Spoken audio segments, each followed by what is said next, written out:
inshuti bakunze Impambanyayo TV nk'uko mubibona imbere yanjye cyangwa se imbere ya screen yawe cyangwa se ya televiziyo yawe urabonaho umuryango umuryango w'Imana umuryango w'abakristo turabonamo muzehe bamenye ko ari pasiteri aba bose umuryango we n'abana biwe muzehe mwatangira mwibwira abakunzi b'Impambanyayo TV mukabwira amazina yanyu. Murakoze, amazina yanjye yitwa Pasiteri Joel Matiyasi, ari umurimo w'Imana w'itorero rya Nyagatare ADP, aba nejejwe cyane no kuba ngeze hano muri studio kandi nkaba mbashimiye uburyo twakiriye umuryango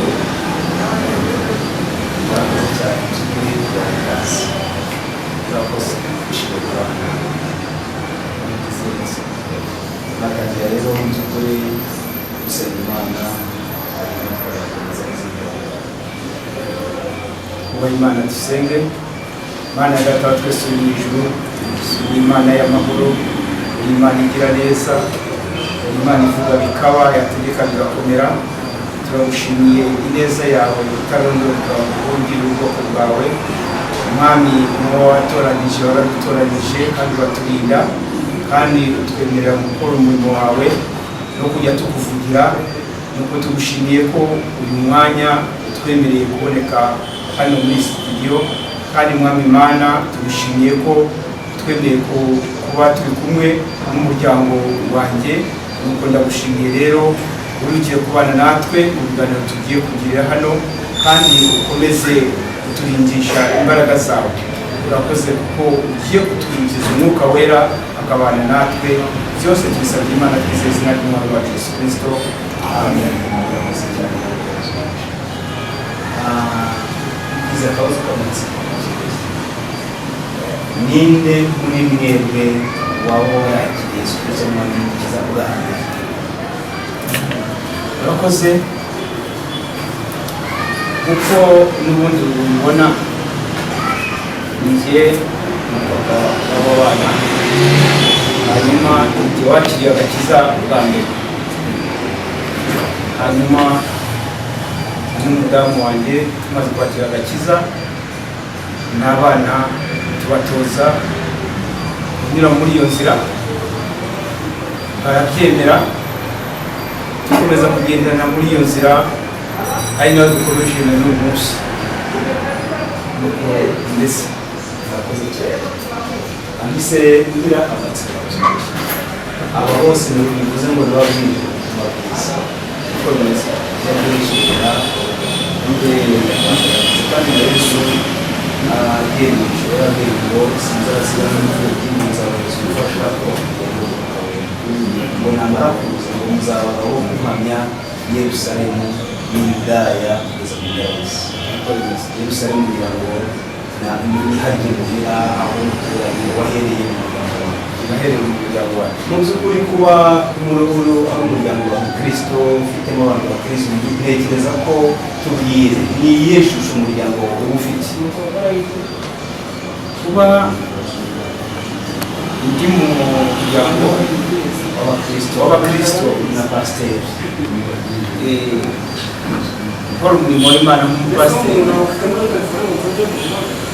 biranezeza cyane iyo mbonye abana nabyaye baremeye kumva icyo ijambo ry'Imana nakiriye ngakizwa, nabo bakaryakira neza, nabo bakabigendera muri iyo nzira bagakizwa. Numva binejeje cyane kuko hari byinshi mbona by'inyungu ngenda nunguka mu muryango, kuko umuryango wubaha Imana, burya n'Imana irawunezera. murakoze cyane, turabashimiye. Aha ndetse mu by'ukuri wenda nimba atari ibanga uko bikoze ndabona urimo kugenda usatira gusa hari abo waba uri gutoza kugira ngo bazatera ikigero cyawe. nziza cyane wakoze. Ubu ngubu hari intambwe turiho dutera kandi iyo ntambwe ni nziza.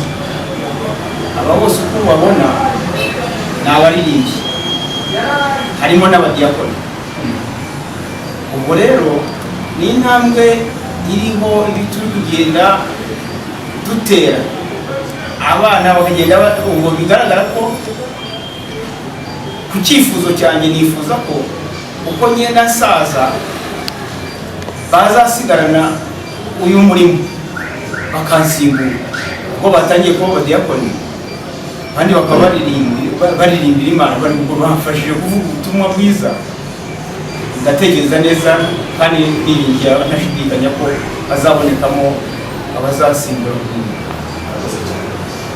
Tujya tugira ikibazo cyangwa se imwe mu butumwa wahereza abapasiteri, kuko tuba mu miryango imwe n'imwe basanga umuntu umupasiteri ariko nta wundi muntu muri famille cyangwa se no mu muryango wiwe ntabwo wishimira kuko umuntu ari umupasiteri, bitewe n'imbuto wenda atera, bitewe n'imbuto zibi, bitewe n'imico ye n'imyifatire.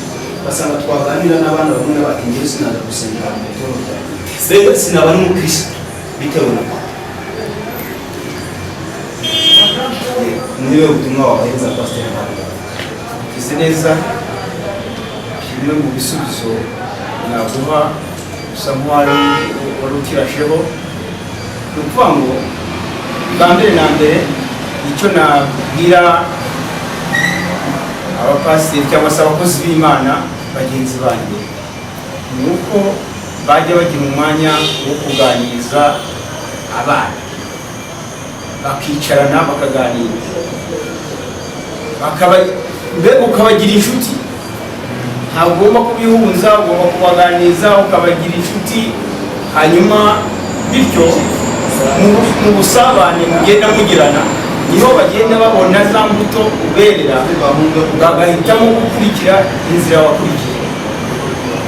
Iyi nama rero naha abakozi b'Imana ni ukuganiriza kenshi abana no kubiyegereza, ibyo birafasha cyane. Murakoze cyane, turabashimiye. Kuri nta kintu kuri pasiteri, tuzi ko umurimo wa gishumba wa pasiteri ni umurimo utoroshye. Mu by'ukuri ni ikihe kintu kidasa wumva kikumotiva,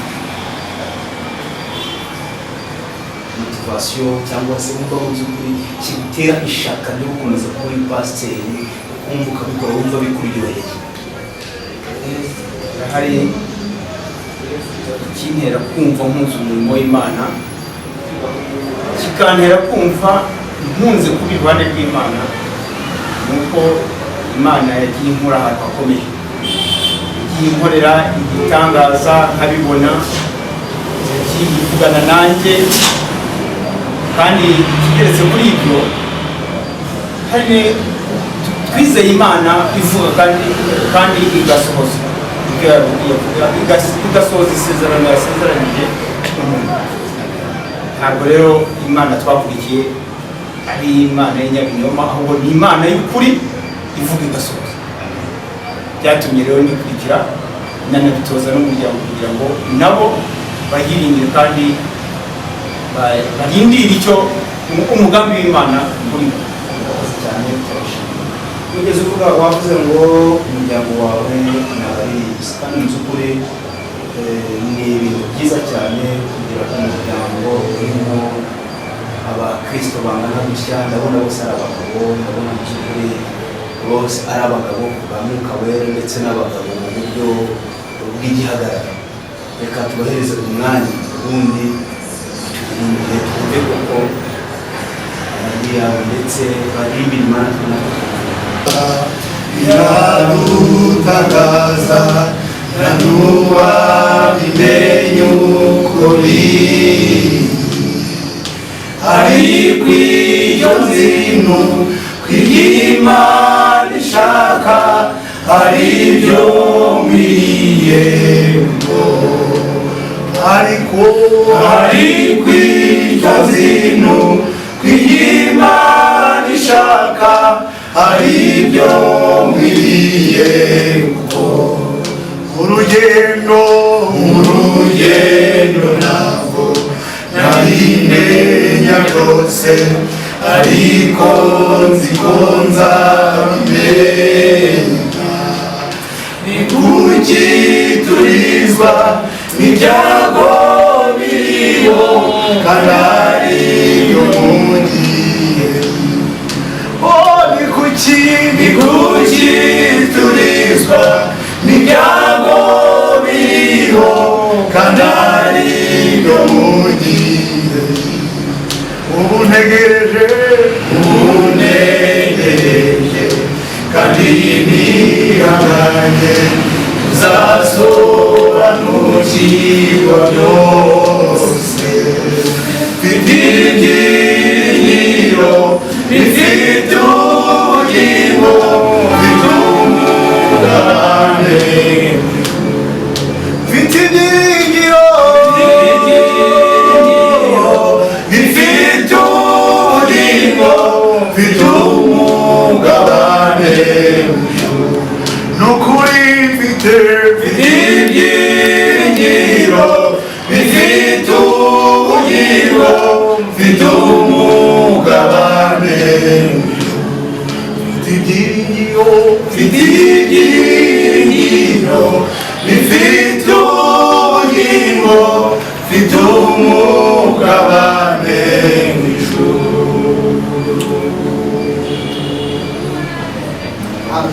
murakoze cyane byiza cyane mufite ibyiringiro kandi mufite umugabane mwinshi.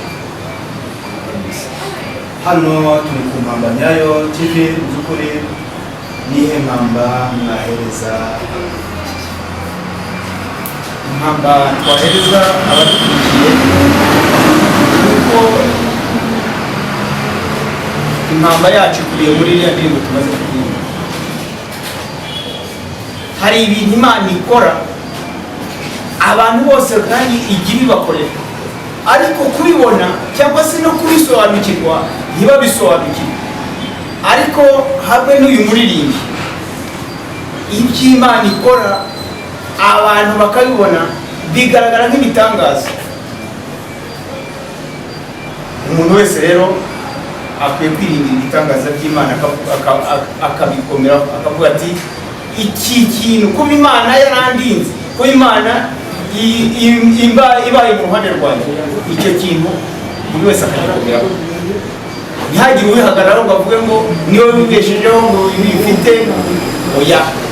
Iby'Imana idukorera biradutangaza, umuntu ubibona rero bikamutangaza niwe wiringira Imana yacu. murakoze cyane. Ni ikihe kintu Imana wasangiza abakurikiye ugeze gukorera cyakora? Ni byinshi ariko kibarangiyemo nka bibiri. Murakoze cyane. Byinshi byarenga kimwe bikarenga bibiri, ariko Imana yagiye inkiza uburwayi arwara akaremba, Imana nasenga Imana ikankiza. Ibibazo ibindi bihe biruhije ibingibi tugenda tubona, hakaba umuntu ahura n'ikibazo cy'imibereho, Imana ukayiringira ukayisenga, nayo wakumva ijwi ryayo ikubwira iti mwana wanjye humura. Wagendera kuri iryo jambo ukabona ikemura ibibazo byawe. Ihumure Imana ikaguhereza ihumure, mu by'ukuri iryo humure ikakubera impamvu, ugakomeza urugendo rwawe, agendera ku ihumure Imana impaye ikakubera impamvu cyane rwose. Reka twakire ndetse twakire Aimable. Reka twakire Aimable. Mu makuru dufite mu by'ukuri tuzi ko ari umuririmbyi kandi yabaye n'igihe kirekire, yashumbye korali igihe kirekire. Nyine nabo adusangiza ibyasangiye, agira icyo abwira mu by'ukuri abakunzi Mpamba Nyayo. Yego murakoze. Amazina yitwa Aimable Kabagema. Nk'uko muvuze, ubuzima busanzwe ni umugabo turubatse umugore n'umwana umwe. Nyuma mu byo mwari mukomojeho mbaye korali imyaka igera kuri 7, kandi Imana yabaye mu ruhande rwanjye yaranshyigikiye iranshoboza. Nayoboye imyaka 4 ndi umusore, hanyuma indi myaka 3 ndi umugabo. Muri ibyo byose nagiye mbona ukuboko kw'Imana, ndayishimiye Imana. aha duherukanye mu by'ukuri duherukana gutanga gusimbuza gutanga ripoti kugabanya imiryango Kubera Imana. kubera iki Kubera Imana. ni mu by'ukuri kuyobora abaririmbyi n'umusore ntabwo yabyoroshye iri ibanga wakoresheje Ni ukuboko k'Uwiteka kwabaye mu ruhande rwanjye buranshoboza, ndetse ngafashwa no gusenga no kwizera Imana no gukorera Imana nyitinya. urakoze cyane. irihe jambo ry'impamba wagenera abakunzi b'impamba y'abakiriya? Ijambo ry'impamba ngeze umugisha udasanzwe wo kuganira n'impamba nyayo. Impamba rero nahereza abakunzi b'impamba nyayo ni ukwizera Imana kandi bakayiringira umunsi ku munsi. Hari umuririmbyi waririmbye aravuga ngo mu isi turi abashyitsi ntabwo tuzayihoramo. Nashishikariza abantu gukorera Imana nk'abimukira, nk'abantu bategereje ahandi hantu bazajya kuba bagahabwa ingororano, kandi gukorera Imana nawe gusanga bafite inyungu mu buryo bwombi, haba mu buryo bw'umubiri, hanyuma kohereza kwegera Imana ikazabonekera. Nifuza kandi nashishikariza abantu bose bakurikirana Impamba Nyayo TV gukorera Imana mu by'ukuri batabyara. Imana igira neza cyane. Urakoze cyane, turabashimiye. Ntabwo muri mwembi gusa muri tsinda kandi mu by'ukuri mugari ushingiye. Ese yaba ari mwebwe gusa abakirisitu muri famille umuryango wose? Ese oya, harimo n'abandi bose barakijijwe. Imana yakoze itangaza cyane. Ndabona iruhande rwawe hari undi kugwa mu ntege urenga ahinduka, nawe yagira icyo abwira abadukurikiye. Wamuhereza mikorofone. Abakozi batangiye twibwira. Nitwa Muhire, ndi umugabo w'umwubatsi, byiza nabonye Imana iyi pasitori yatumirije atubwiza ubutumwa turakiza. Umuryango wacu turakiza. Iyo Imana usanga ko yahisemo neza, niko kwemera kugira ngo natwe inzira yanyuzemo natwe ariyo tubaho.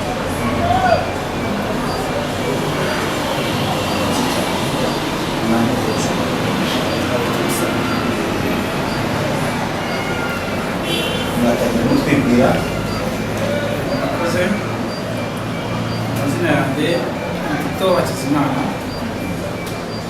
Nk'uko babanjije bavuze, ni umubyeyi wanjye. Njye imfura ye nk'uko yabibabwiye, ibyo yababwiye ntiyababeshye kuko yatubyemo ijambo ry'Imana, atumenyesha Imana natwe turayemera. Imbuto rero twamusomyeho ni nziza. Icyiza twamwizeza mu minsi ye ko ari kugenda akuramo, tumwizeza ko tugiye kuzagera aho ashigaje kugera, kuko imbaraga ziri kuba nkeya. Ibyo yadusangije natwe tuzabisangiza abandi. Numva nanjye namushimira n'imbuto nziza yatubibyemo, natwe tukamwizeza ko tugiye kuzibura mu Rwanda. Murakoze cyane, turabashimira.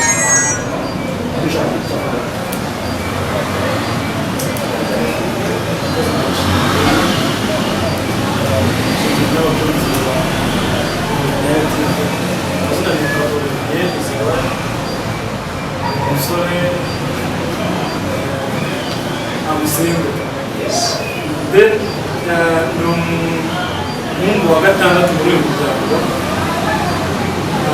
Nshyimiramo Imana cyane kuba narakurikiye, hanyuma kandi ngashimira n'ababyeyi banjye ndetse n'abavandimwe bose bagiye cyane kuvuka ugasanga bakurikiye ahantu bituma babasha kwishimira. Hanyuma nkaba ikintu nagize ku bantu badukurikiye, dushoboza byose na Kristo n'imbaraga. Ibintu byose tugerageza gukora twe tubitekereza nk'abana b'abantu, ariko Imana niyo iri imbaraga. Murakoze, barashimiye Imana y'umugisha. Murakoze. Nitwa Pascal Muriyaho, umwana wa kabiri